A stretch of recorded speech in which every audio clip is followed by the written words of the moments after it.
Good morning students. आज का जो हमारा टॉपिक है वो है मैनेजरियल इकोनॉमिक्स। मैनेजरियल इकोनॉमिक्स जो आपके एमकॉम में प्रीवियस ईयर स्टूडेंट्स के यहाँ पे फर्स्ट सेम में हम जो है टीच करते हैं।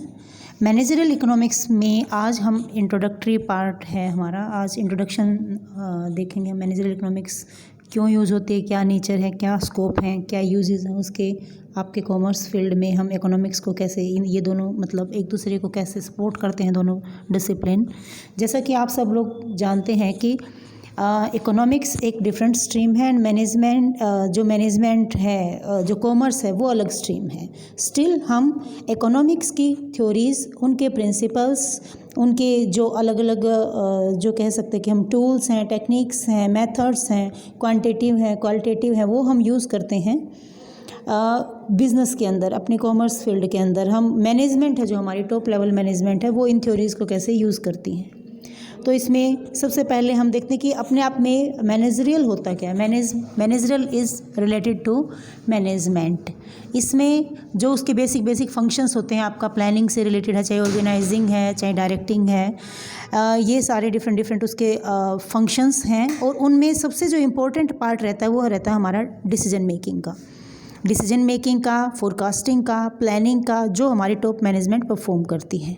उसके बाद आपका आता है इकोनॉमिक्स। इकोनॉमिक्स क्या है? Economics is all about optimum utilization of resources.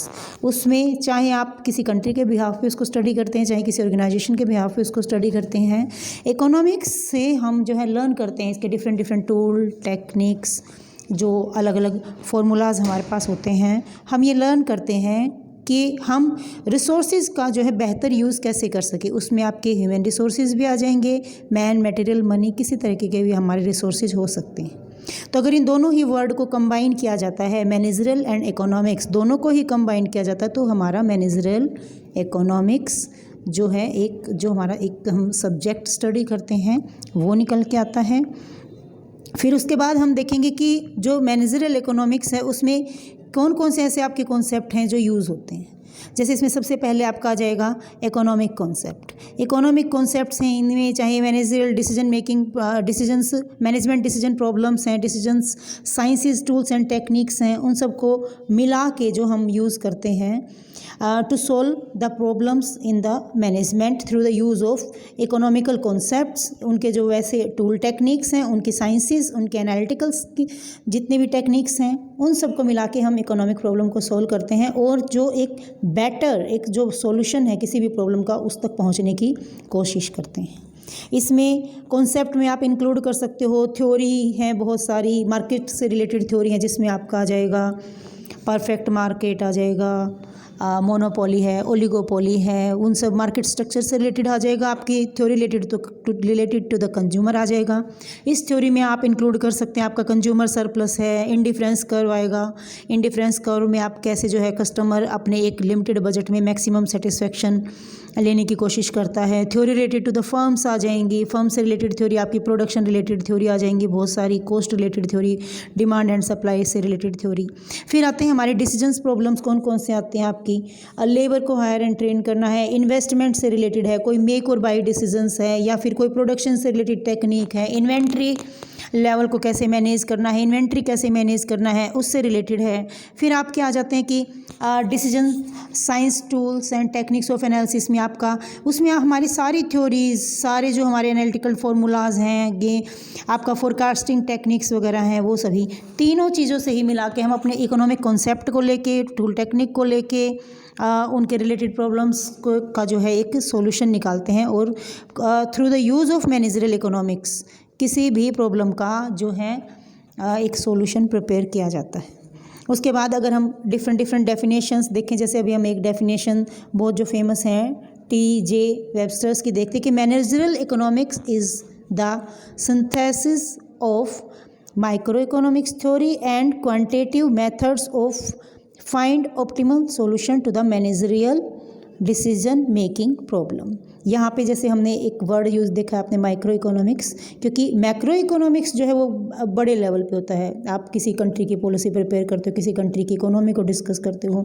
Micro economics में सारे आपका वो स्मॉल लेवल की चीज़ें आ जाएंगी, जैसे किसी ऑर्गेनाइजेशन का है, उसका बाहरी इन्वायरमेंट, उसका अंदर का इन्वायरमेंट, वो आपका सारा स्टडी होता है हमारा माइक्रो इकोनॉमिक्स में, जिसमें हम demand theory, production theory, market structure, ये सारी चीज़ें डिस्कस करते हैं। मैक्रो इकोनॉमिक्स में हम क्या डिस्कस करेंगे, उसमें आपका वो आ जाएगा कि जैसे एम्प्लॉयमेंट थ्योरी वगैरह, ये सब चीज़ें आ जाएंगी। तो आप जितनी भी आप डेफिनेशन स्टडी करेंगी, आपको 4 मेन पॉइंट जो है उन डेफिनेशंस में देखने को मिलेंगे। सबसे पहला क्या देखने को मिलेगा कि जो मैनेजरल इकोनॉमिक्स है, ये क्या है, इकोनॉमिक प्रिंसिपल, पर्टिकुलरली जो माइक्रो इकोनॉमिक्स में यूज़ होते हैं, इकोनॉमिक प्रिंसिपल्स को जब हम डिसीजन मेकिंग में यूज़ करते हैं तो हम उसको नाम दे देते हैं मैनेजरल इकोनॉमिक्स। दूसरा क्या है, ये बेटर डिसीजन तो देखो हम मैनेजमेंट में वैसे भी लेते हैं, लेकिन उनको अगर बेटर बनाने के लिए हम मैनेजरल इकोनॉमिक्स का यूज़ करते हैं। मैनेजरल इकोनॉमिक्स जो क्या करती है, डिसीजन साइंस की इन्होंने बहुत सारी टेक्निक जो है ईजाद कर रखी, जैसे इसमें आपका गेम थ्योरी वगैरह है, उसमें हमारा ब्रेनस्टॉर्मिंग वगैरह, उन सब को यूज़ कर सकते हैं। फिर आता है कि managerial economics also can apply the various government agencies as well. जो मैनेजरल इकोनॉमिक्स है, इसमें ये नहीं है कि हम खाली जो हमारी फर्म है, प्रॉफिटेबल ऑर्गेनाइजेशन है, वही उसको यूज़ कर सकती हैं। इसको जो आपकी नॉन प्रॉफिटेबल ऑर्गेनाइजेशन है, जो आपकी गवर्नमेंट ऑर्गेनाइजेशंस हैं, गवर्नमेंट एजेंसीज हैं, वो भी इस मैनेजरल इकोनॉमिक्स को जो है एक अच्छे तरीके से यूज़ कर सकती हैं। उसके बाद आपका आ जाता है कि basic characteristics of managerial economics क्या हैं। इसमें सबसे पहले हम कहेंगे कि it is a micro as well as macro in nature, क्योंकि हमने जो आपने अपने बीकॉम लेवल पे भी स्टडी किया होगा कि इकोनॉमिक्स में हमने उसमें 2 पार्ट्स में स्टडी किया था। फर्स्ट ईयर में आप माइक्रो इकोनॉमिक्स स्टडी करते हैं और सेकेंड ईयर में मैक्रो इकोनॉमिक्स अलग से सब्जेक्ट लगता है, क्योंकि दोनों अलग अलग पर्सपेक्टिव हैं, माइक्रो एंड मैक्रो। सेकेंड ये क्या आ जाएगा, जो आपका इकोनॉमिक्स है, it use the body of economics concepts and principles. जितने भी आपके इकोनॉमिक्स की थ्योरी हैं, चाहे कितनी ट्रेडिशनल है, पुरानी है, मॉडर्न है, सभी थ्योरीज, कॉन्सेप्ट और प्रिंसिपल इसमें यूज़ होते हैं। ये प्रैग्मेटिक इन नेचर है, और जो आपका जो कहते हैं ना, एक सेपरेट ब्रांच निकल के आई है इकोनॉमिक्स से, मैनेजरल इकोनॉमिक्स एक अलग से एक ब्रांच निकल के आई है। और हम इसमें ज़्यादा जो है फोकस कॉन्सेप्चुअल और चीज़ पे करेंगे, प्रैक्टिकल और थ्योरेटिकल दोनों चीज़ों पे फोकस करेंगे। और इसको आप नाम दे सकते हो कि एक साइंस ऑफ डिसीजन मेकिंग है। इसकी डायरेक्ट एप्लीकेशंस हैं आपके इकोनॉमिक्स प्रिंसिपल की इन द बिजनेस, आप इसको डायरेक्ट अप्लाई कर सकते हैं। फिर उसके बाद आता है, जैसे अभी हमने स्टडी किया, हमने ये जाना कि मैनेजरल इकोनॉमिक्स है क्या, उसकी क्या क्या बेसिक कैरेक्टरिस्टिक्स हैं, कैसे वो प्रॉब्लम सॉल्विंग में काम आती है। जो नेक्स्ट टॉपिक है वो है हमारा ऑब्जेक्टिव्स क्या रहते हैं मैनेजरल इकोनॉमिक्स के। तो सबसे पहला जो ऑब्जेक्टिव हमारा रहता है वो रहता है कि जो प्रैक्टिकली हमारी बिजनेस प्रैक्टिसेस है ना, उनके साथ इंटीग्रेट करना मैनेजरल थ्योरी को। फिर क्या रहता है, दूसरा कॉन्सेप्ट हमारा रहता है कि जो इकोनॉमिक कॉन्सेप्ट्स और प्रिंसिपल्स हैं, उनको जो बिज़नेस में रूटीन में डे टू डे या आपके लॉन्ग टर्म्स में जो प्रॉब्लम्स आती हैं, उनको सॉल्व करने के लिए यूज़ करना। उसके अलावा जो मान लो हम रूटीन में कोई काम कर रहे हैं, हमारे कुछ रिजल्ट्स हैं, जो वेरिएशंस आपके आ रहे हैं, उन वेरिएशंस को आप कैसे दूर करो। आप एक जो है अपनी ऑर्गेनाइजेशंस में कोई आपने मेक एंड बाई डिसीजन लेना, इस टाइप के आप जो है बेटर डिसीजन ले इसको। उसके अलावा ये आपका आ जाएगा कि ओवरऑल डेवलपमेंट के लिए भी ऑर्गेनाइजेशन के लिए ज़रूरी है, और मैनेजमेंट को स्पेशली प्रॉब्लम्स को जो अगर डीपली अगर उन्होंने अंडरस्टैंड करना है, ये मतलब ये भी एक ऑब्जेक्टिव रहता है मैनेजरल इकोनॉमिक्स का।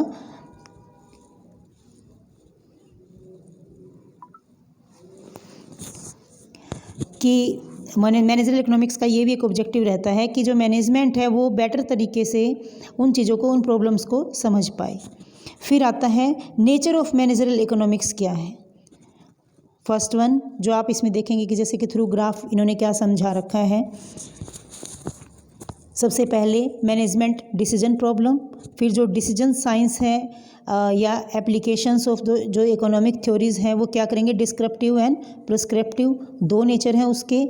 उससे फिर हम मैनेजरल इकोनॉमिक्स एक सब्जेक्ट बन के तैयार होता है, और वो मैनेजरल जो इकोनॉमिक एक स्ट्रीम है उसका फिर बाद में फर्दर काम क्या होता है कि optimum solution to a specific organization objective. जो इसका नेचर है मैनेजरियल इकोनॉमिक्स का, उसको आप कुछ पॉइंट्स में समराइज़ कर सकते हैं हम। सबसे पहला, applied economic theory. Managerial economics क्या करती है? जो जितनी भी थ्योरी आज तक दी गई हैं उनको बिजनेस में हम अप्लाई करते हैं। दूसरा, पहले भी हम इसको कैरेक्टरिस्टिक्स में रिपीट कर चुके हैं कि एक प्रैग्मेटिक इन नेचर है। प्रैग्मेटिक इन नेचर का मतलब क्या है कि ये अप्लाइड इकोनॉमिक्स जो है उसी को जो है ना, क्या अब ये कहता है कि मैनेजरियल इकोनॉमिक्स जो वो प्रैग्मेटिक इसलिए है क्योंकि वो अप्लाइड इकोनॉमिक्स है, उसको हम डायरेक्ट अप्लाई करते हैं, प्रैक्टिकल सॉल्यूशन निकाल के लेके आते हैं, थ्योरेटिकल नहीं है सारी चीज़ें। मल्टी डिसिप्लिनरी है क्योंकि आप देखेंगे ऑपरेशनल रिसर्च, कुछ इसमें स्टैटिस्टिक्स भी है, मैथमेटिक्स भी है, साइकोलॉजी भी इसमें यूज़ की गई है, मैनेजमेंट भी यूज़ किया गया है। तो मैनेजरियल इकोनॉमिक्स अपने आप में एक मल्टी डिसिप्लिनरी अप्रोच है। डिस्क्रिप्टिव एंड प्रिस्क्रिप्टिव अप्रोच है। डिस्क्रिप्टिव आप बोल सकते हैं क्योंकि हमने इन डिटेल आप थ्योरेटिकल चीज़ें इसमें हम स्टडी करते हैं, और प्रिस्क्रिप्टिव भी बोल सकते हैं क्योंकि ये जो आउटकम्स होते हैं, कुछ एक प्रिडिक्शंस जो है ना, स्पेसिफिक मैनेजमेंट डिसीजन से रिलेटेड कुछ एक प्रिडिक्शन की जाती हैं, पॉसिबिलिटीज़ फाइंड आउट की जाती है, मतलब एस्टिमेटम लगाए जाते हैं कि या ये सॉल्यूशन हो सकता है किसी भी चीज़ का, और उनको अप्लाई किया जाता है। उसके बाद आप देख सकते हैं कि ये एक हाईलाइट करके बहुत ही अच्छा एक कॉन्सेप्ट डिस्कस किया गया है, एक अच्छी बात कही गई। The managerial economics is concern with what should happen rather than what does happen. हमने ये नहीं देखना कि क्या घटेगा, इंटरनल एक्सटर्नल एनवायरनमेंट को स्टडी करके मैनेजरियल इकोनॉमिक्स देखते हैं कि क्या होना चाहिए, अपने अकॉर्डिंग हम चीज़ों को कैसे मॉडिफाई करें, कैसे उन चीज़ों उन प्रॉब्लम्स को का सॉल्यूशन निकालें, ताकि हम बिजनेस एनवायरनमेंट को अपने अकॉर्डिंग मॉडिफाई करके जो हम चाहते हैं वो ऑब्जेक्टिव उनको अचीव कर पाएँ। तो ये हमारा था कि नेचर क्या है मैनेजरियल इकोनॉमिक्स का। फिर आता है आपका इसके बाद नेक्स्ट रहेगा हमारा स्कोप ऑफ मैनेजरियल इकोनॉमिक्स का क्या है। स्कोप इसके आपके प्रोडक्शन से लेके, कॉस्ट से लेके, प्लानिंग से लेके, डिसीजन मेकिंग से लेके बहुत सारा मैनेजरियल इकोनॉमिक्स के हमारी ऑर्गेनाइजेशन में, किसी भी एक पर्टिकुलर ऑर्गेनाइजेशन में, किसी बिजनेस में, किसी इंडस्ट्री में, या बोल सकते हो किसी एक कंट्री की पॉलिसी के लिए बहुत सारे जो है फील्ड हमारे मैनेजरियल इकोनॉमिक्स के पास है, जहां हम उनको डिफरेंट तरीके से अप्लाई कर सकते हैं। सबसे पहला आएगा आपका डिमांड एनालिसिस एंड फोरकास्टिंग। कोई भी बिजनेस है वो अपनी ऑर्गेनाइजेशन को अगर हम बिज़नेस रन करते हैं तो डिमांड को फोरकास्ट करना हमारे लिए, उसको एनालिसिस करना सबसे पहला स्टेप है, क्योंकि जब उस फोरकास्टिंग बेस पे ही हम फर्दर प्लानिंग करेंगे कि हमने कितना प्रोडक्शन करना है, किस पॉलिसी के साथ हमने प्रमोशन करना है, क्या क्या हमारा रॉ मटेरियल रहेगा, कितनी क्वांटिटी, क्या हमारी टाइमलाइन रहेगी, कितने टाइम में हमने सप्लाई करना है, क्या कैसे हमने मतलब जो है कॉम्पिटिटर को बीट करना है। तो सारे जो फर्स्ट स्टेप हमारा रहता है वो डिमांड एनालिसिस का रहेगा एंड फोरकास्टिंग का, क्योंकि उसके बेस पे हमारी फर्दर प्लानिंग डिपेंड करती है। फिर आता है आपका प्रोडक्शन फंक्शन। हमने इकोनॉमिक्स में बहुत अच्छी प्रोडक्शन जो है थ्योरीज़ हैं उनमें बहुत सारी चीज़ें देखी हैं, जैसे आपका आइसोकेंट कर्व हमने देखा है, आइसोकेंट कर्व है, और कोई चीज़ें हैं, उनको हम बिज़नेस में अप्लाई करके एक जो ऑप्टिमम यूटिलाइजेशन ऑफ रिसोर्सेज उस थ्योरी को, उस जो है ऑब्जेक्टिव को फुलफ़िल कर सकते हैं। क्योंकि जो आपका प्रोडक्शन फंक्शन रहेगा इसमें हम जैसे आइसोकेंट कर्व है, इसमें क्या रहेगा, आइसोकेंट कर्व से क्या पता चलता है कि हम टू कॉम्बिनेशन ऑफ इनपुट से कैसे आप जो है मैक्सिमम आउटपुट निकाल पाएंगे। तो प्रोडक्शन थ्योरी, प्रोडक्शन फंक्शन है, ये भी जो कहते हैं कि तरीके का रिलेशनशिप है इनपुट और आउटपुट को लेके। तो यहाँ पे हम मैनेजरियल इकोनॉमिक्स थ्योरीज़ को अच्छे से अप्लाई कर सकते हैं। कॉस्ट एनालिसिस, कॉस्ट एनालिसिस में क्या है, हर एक ऑर्गेनाइजेशन की एक ये आप ये कह दो कि कोशिश रहती है कि हम क्वालिटी को मेंटेन करते हुए अपनी कॉस्ट को जो है मिनिमम ला पाएँ, क्योंकि कॉस्ट भी कई बार एक बेस का काम करता है कंपटीटर से बीट करने के लिए। अगर आपकी कॉस्ट डाउन है ना, तो इसका मतलब आपके पास गुंजाइश है, पॉसिबिलिटीज़ है कि हम प्राइस को मेंटेन कर सकते हैं, उसको डाउन ला सकते हैं। या अगर हमारी कॉस्ट हमारे कंट्रोल में नहीं है तो इसका मतलब हम out of the market automatically हो जाएंगे। तो वहाँ पे भी कॉस्ट थ्योरी एनालिसिस में भी बहुत सारी थ्योरीज़ हैं, जैसे इन्होंने यहाँ पे दे रखा है कॉस्ट एनालिसिस में डिफरेंट मेथड्स हैं, डिफरेंट थ्योरीज़ हैं, कॉस्ट एनालिसिस टेक्निक्स हैं। उनके बेस पे भी हम जो है मैनेजरियल इकोनॉमिक्स के बेस पे जो है बेटर डिसीजन ले पाते हैं। फिर आता है इन्वेंट्री मैनेजमेंट। बहुत सारे लोग इन्वेंट्री को जो है इतनी ज़्यादा इंपॉर्टेंस नहीं देते, बट इन्वेंट्री मैनेजमेंट अपने आप में शो करता है कि how we utilize our resources, specially our financial resources, क्योंकि इन्वेंट्री मेंटेन करने में हमारा बहुत सारा पैसा जो है वहाँ पे इन्वेस्ट होता है। तो एक कितना मेन क्वेश्चन आता है कि आप कितना इन्वेंट्री लेवल मेंटेन करें कि ना तो ओवर कैपिटलाइजेशन हो, ना ही अंडर कैपिटलाइजेशन हो, और ना ही हमारे जो रूटीन ऑपरेशंस हैं उनमें कोई दिक्कत आए। आपको जो है रॉ मटेरियल की अवेलेबिलिटी कंटिन्यूस रहे, फिनिश्ड गुड्स जो हमारी बनती जा रही हैं वो लगातार मार्केट में उनका बहुत हैवी स्टॉक ना हो पाए, हमें एडवांस में जो हमारे कॉन्ट्रैक्ट आए हुए हैं, जो हमारे ऑर्डर आए हुए हैं, हम उनको टाइमली जो है सप्लाई कर पाएँ। तो बहुत सारे जो डिसीजंस हैं वो डिपेंड करते हैं कि how we manage our inventory. तो मैनेजरियल इकोनॉमिक्स ने बहुत सारी अच्छी अच्छी ABC एनालिसिस है, just in time analysis, just in time technique हैं, ऐसे बहुत सारी टेक्निक दी हैं जिससे हम अपनी इन्वेंट्री को बेटर मैनेज कर सकते हैं। फिर आता है प्राइस सिस्टम। किसी भी जो हमारा फाइनल प्रोडक्ट होता है उसकी प्राइसिंग करना अपने आप में एक बहुत बड़ा जो कहते हैं ना कि बहुत बड़ा काम है, डिसीजन इम्पोर्टेंट चीज़ है। प्राइस सिस्टम जो हमारा है उसमें हमारा प्राइस सिस्टम, चाहे आप रॉ मटेरियल की सप्लाई करवाते हो उससे रिलेटेड लगा लो, या फिर आप अपने किसी प्रोडक्ट से रिलेटेड लगा लो। जैसे कि इसमें आपकी डिफरेंट हमने मार्केट स्ट्रक्चर स्टडी किए हैं, आपने मोनोपोली स्टडी किया है, परफेक्ट मार्केट है, ओलिगोपोली मार्केट है, तो सभी में सेम प्राइसिंग थ्योरी तो अप्लाई नहीं होती, सब में अलग अलग जो है आपकी प्राइसिंग टेक्निक रहेंगी, आपका अलग अलग मोटिव रहता है, हर एक ऑर्गेनाइजेशन का अलग ऑब्जेक्टिव रहता है प्राइस सेट करने का। आप क्या चाहते हैं, आप प्रॉफिट मैक्सिमाइजेशन चाहते हैं, आप कस्टमर सेटिस्फेक्शन चाहते हैं, आप सर्वाइव करना चाहते हैं मार्केट में, तो ऑब्जेक्टिव जैसा होगा वैसा ही हमारी जो है प्राइस रहेगी। तो प्राइसिंग के लिए भी बहुत डिफरेंट प्राइसिंग पॉलिसीज़ हैं, उनके डिफरेंट मेथड्स हैं। ये सारी डिसीजंस भी जो है हम बेटर ले पाते हैं with the help of managerial economics. उसके बाद हमारा आ जाता है रिसोर्स एलोकेशन। रिसोर्स एलोकेशंस में आएगा हमारा कि कैसे हम जो है हमारे पास एक लिमिटेड मात्रा में जो है रिसोर्स होता है, हम उनको कैसे आप अलोकेट करते हो, कैसे उनका बेटर यूटिलाइजेशन करते हो with the help of managerial economics. फिर कैपिटल मैनेजमेंट बस्टिंग आ जाएगा, इसमें भी जो है डिस्काउंटिंग प्रिंसिपल के थ्रू या वैसे भी पे बैक मेथड है, बहुत सारी ऐसी cost of capital, rate of return, ये बहुत सारी ऐसी टेक्निक्स हैं जिससे हम जो है अपने पास जो हमारे पास फंड होता है उसको आप कैसे बेटर मैनेज कर पाओगे, कैसे आप उससे जो है अपने और ज़्यादा अपने बिजनेस को हम बढ़ा पाते हैं। प्रॉफिट मैनेजमेंट है। प्रॉफिट मैनेजमेंट में भी बहुत सारे डिसीजंस हमें लेने होते हैं कि हम उसको दोबारा इन्वेस्ट करें, डिविडेंड दें, क्या दें। तो ये अपने आप में जो ये सारे डिसीजंस हैं सारे ही इंपॉर्टेंट हैं। फिर आता है आपका linear programming and theory of game theory, strategic planning, ये सारे अलग अलग वो फील्ड बता रखे हैं। मार्केट स्ट्रक्चर हमने कई बार डिस्कस कर लिया अभी इसी लेक्चर में।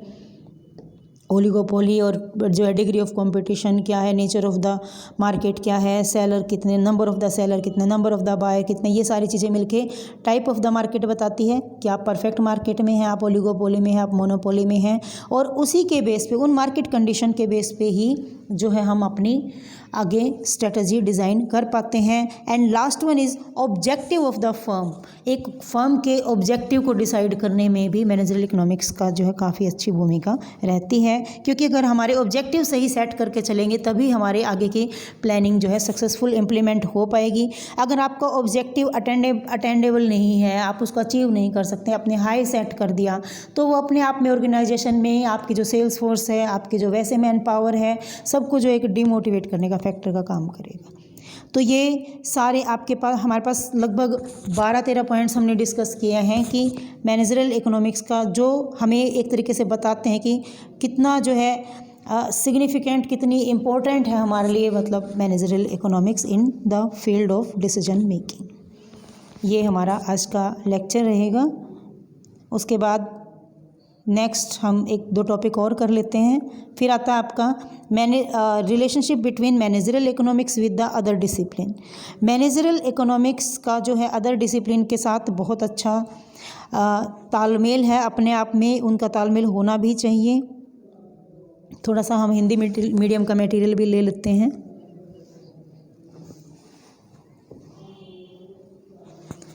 मैनेजरियल इकोनॉमिक्स का अदर डिसिप्लिन के साथ जो योगदान रहेगा, जो उनके साथ मेल जोल रहेगा, उसमें आपका आ जाएगा जैसे सबसे पहले managerial economics and traditional economics. Managerial economics modern theories को ही नहीं बल्कि जो जितनी हमारी ट्रेडिशनल थ्योरीज़ हैं उनको भी अपने आप में इंक्लूड करती है, उनको साथ में लेके चलना पड़ता है। वो चाहे माइक्रो इकोनॉमिक्स से रिलेटेड हैं, मैक्रो इकोनॉमिक्स से रिलेटेड हैं, वो सभी जो है जैसे आपका प्राइस थ्योरी है उनको जो है इलस्ट्रेट फॉर्म में जो कैसे आप कन्वर्ट करके देखेंगे, ये मॉडर्न थ्योरी है, एम्प्लॉयमेंट थ्योरी है, बहुत सारी थ्योरीज़ को जो है अप्लाई करेंगे। उसके अलावा मैनेजरियल इकोनॉमिक्स एंड अकाउंटिंग है, उनका आपस में बहुत अच्छा तालमेल है, ऑपरेशनल रिसर्च का, मैथमेटिक्स का, इन सब का आपस में ये सारी ना, जैसे हमने पहले डिस्कस किया कि मैनेजरियल इकोनॉमिक्स अपने आप में एक